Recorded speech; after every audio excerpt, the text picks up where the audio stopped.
ঝাড়গ্রামের সাকরাইলের গ্রামে জল কষ্ট, কল আছে কিন্তু জল পড়ে না। আর অভিযোগ 2 বছরেও চালু হয়নি জল প্রকল্প। চরম সমস্যায় সেখানকার স্থানীয় বাসিন্দারা। 30 লক্ষ টাকা খরচ করে জল প্রকল্প হয়েছে, তৈরি হয়েছে পাম্প হাউস, গ্রামে বসেছে কল,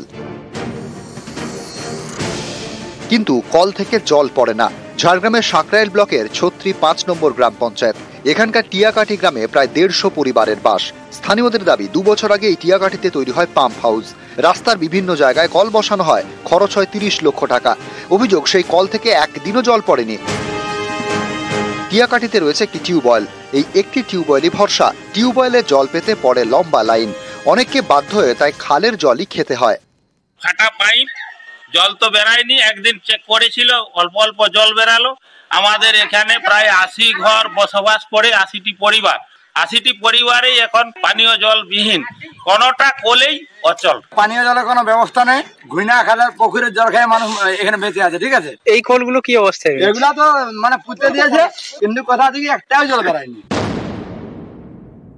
কোথাও কাজ অর্ধেক হয়েছে, কোথাও বন্ধ আছে, কোথাও বিভিন্ন রকম প্রবলেম। মানুষ কিন্তু জল পাচ্ছে না।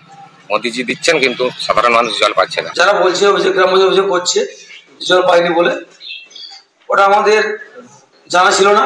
আমরা বাড়ি বাড়ি গিয়ে তদন্ত করবো, বুঝতে গিয়ে সত্যিকে জল পাচ্ছি কি পাচ্ছি। যদি না পেয়ে থাকে তাহলে আমরা তার ব্যবস্থা করে দেবো অফিস থেকে। ঝাড়গ্রাম থেকে রাজু সিং, নিউজ 18 বাংলা।